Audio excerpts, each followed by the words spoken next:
many organizations, incident response documentation exists in a binder or a shared folder that people only remember when something goes wrong, and beginners often assume that simply having a document means being prepared. In operational technology, OT, that assumption can be dangerous because OT incidents require coordinated actions under strict safety constraints, and documentation that is written like an IT playbook can mislead people into taking actions that disrupt control or remove visibility. Preparing for incidents means drafting and updating incident response documentation that OT can actually use, which is a different standard than documentation that only satisfies compliance. Usable documentation is clear under stress, aligned to operational reality, and written in language that operators and engineers recognize. It anticipates that incidents will happen during off hours, during abnormal process conditions, and during moments when key personnel might not be immediately available. It also anticipates that the organization must preserve safety while still containing threats and preserving evidence. The goal is to create documentation that guides safe decision-making, not documentation that impresses auditors.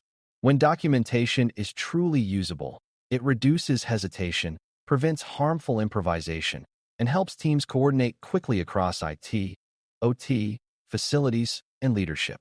Before we continue, a quick note. This audio course is a companion to our course companion books.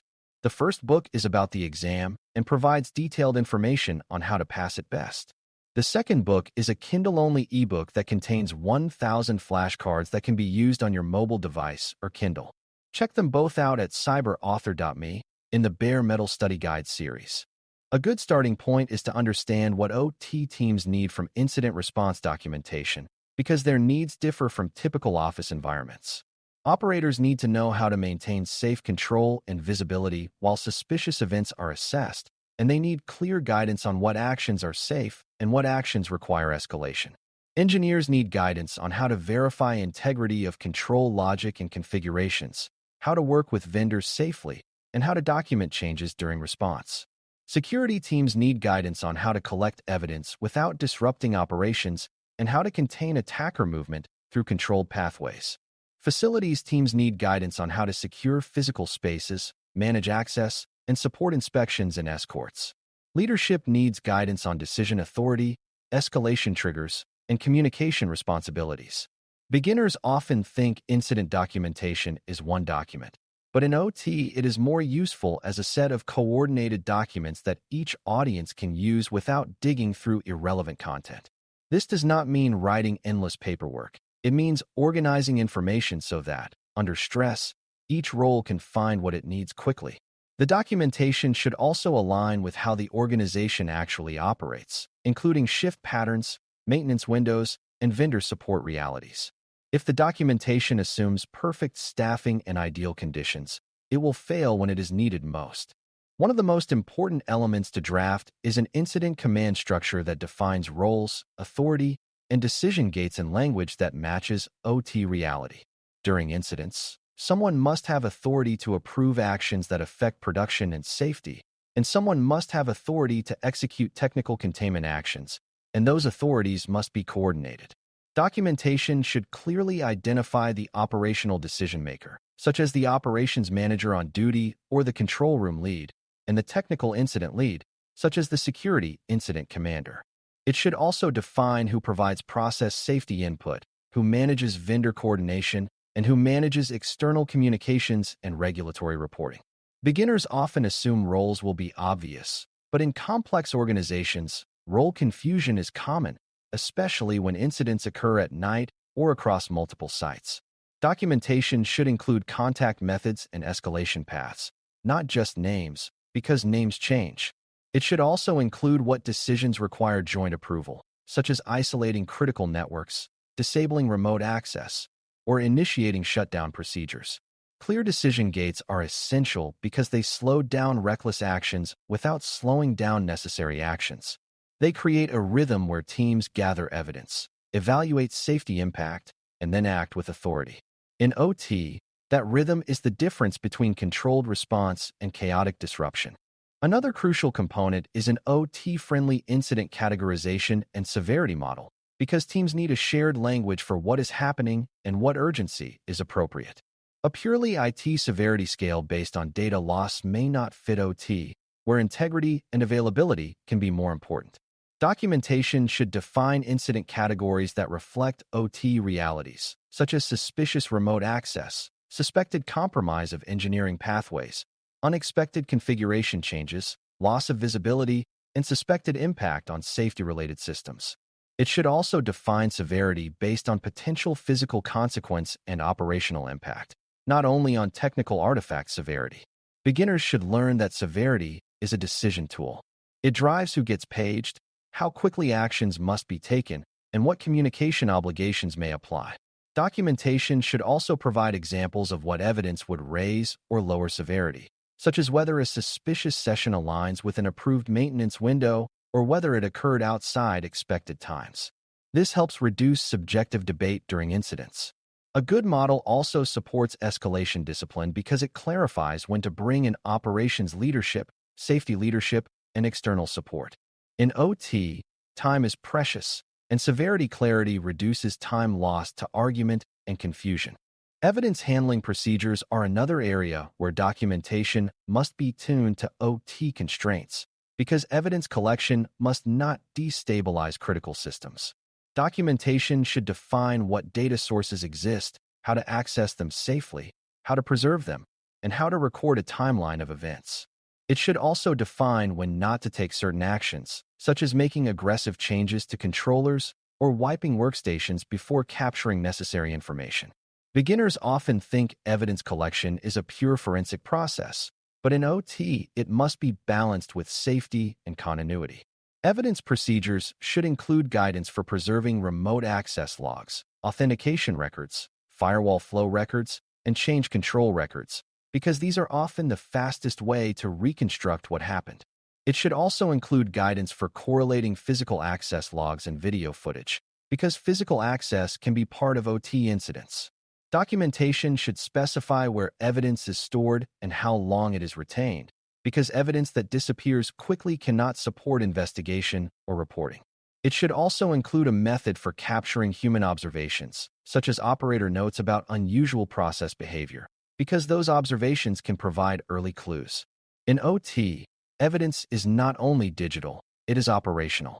Good documentation respects that and makes evidence collection a disciplined, safe practice. Containment guidance is another area where OT documentation often fails when it borrows too heavily from IT playbooks. In IT, containment often means isolating systems aggressively, but in OT, containment must preserve safe control and visibility. Documentation should provide containment options that are staged and consequence-aware, such as restricting remote access pathways, disabling specific accounts, tightening boundary rules, and isolating non-critical systems first. It should also define which systems should not be isolated without operations approval, such as systems that provide critical monitoring or control. Beginners should understand that containment must be reversible when possible and should be paired with verification steps that confirm the process remains stable. Documentation should also include guidance for vendor involvement during containment, because proprietary systems may require vendor input to isolate safely. It should define how vendor sessions are approved, logged, and supervised during incidents to avoid introducing new risk. A good containment section does not pretend there is one right answer.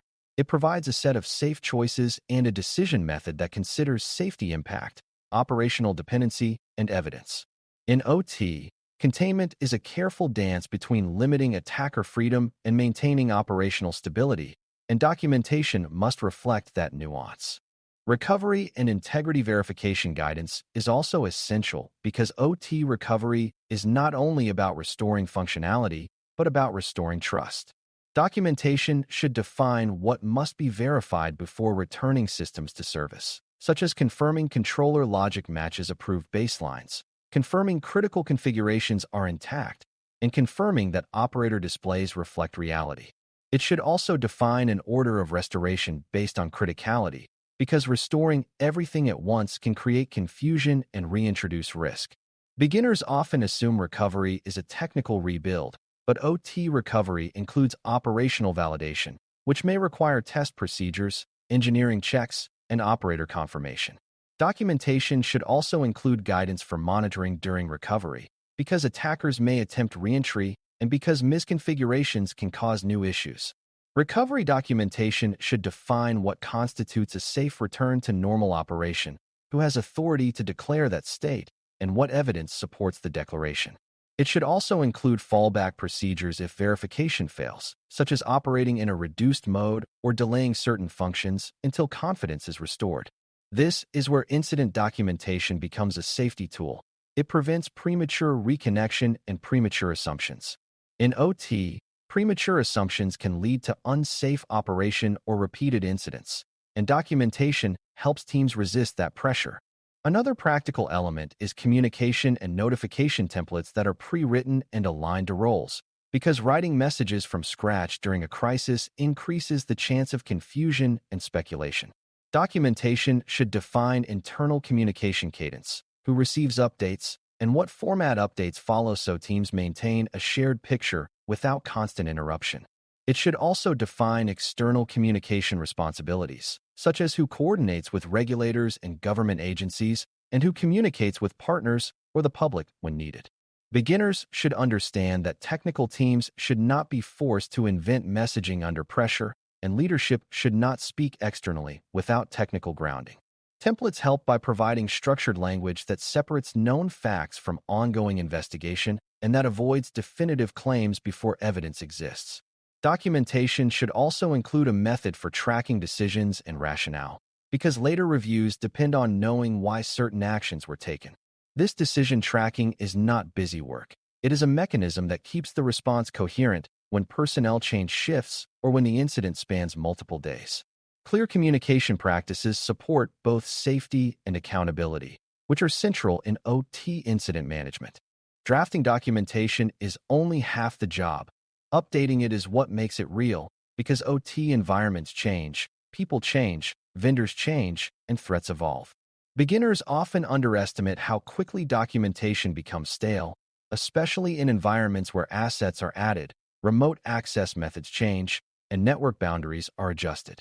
Documentation should include an update process that is tied to change management, meaning when a new system is installed or a pathway is modified, the incident response documentation is updated as part of the change closure. It should also include periodic review cycles, where teams validate contact lists, validate evidence sources, and validate that procedures still match operational reality. Exercises are a powerful driver of updates because they reveal what is unclear, what is missing, and what is impractical. After exercises and after real incidents, lessons learned should directly feed documentation updates. Beginners should see this as a continuous improvement loop. Incidents and near misses teach you what to change, and documentation captures those lessons so the organization gets better over time. Updating documentation also builds trust, because teams are more likely to use documents that reflect current reality.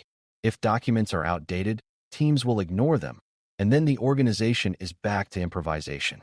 Maintaining usable documentation is therefore a resilience commitment, not a one-time project. In the end, preparing for incidents in OT means creating incident response documentation that is practical, role-driven, and safety-aware, and then keeping it current as the environment evolves. Documentation must define roles and authority clearly so decisions that affect safety and production are made by the right people. It must categorize incidents and severity in a way that reflects physical consequences and operational dependency. It must guide evidence collection and containment in a manner that preserves visibility and stability, not just in a manner that is aggressive. It must define recovery and integrity verification steps so the organization can return to operation with trust it can prove. It must include communication practices and templates that prevent speculation and maintain coherence across teams. Finally, it must be maintained through reviews, exercises, and lessons learned so it remains useful when the real stress arrives. For new learners, the most important takeaway is that documentation is not paperwork, it is pre-decided thinking. It is the set of decisions and methods you choose in calm times so that, during a crisis, you are not forced to invent safety-critical actions on the fly. In OT, that preparation protects people, protects operations, and protects trust, which is exactly what incident readiness is supposed to achieve. Thanks for listening.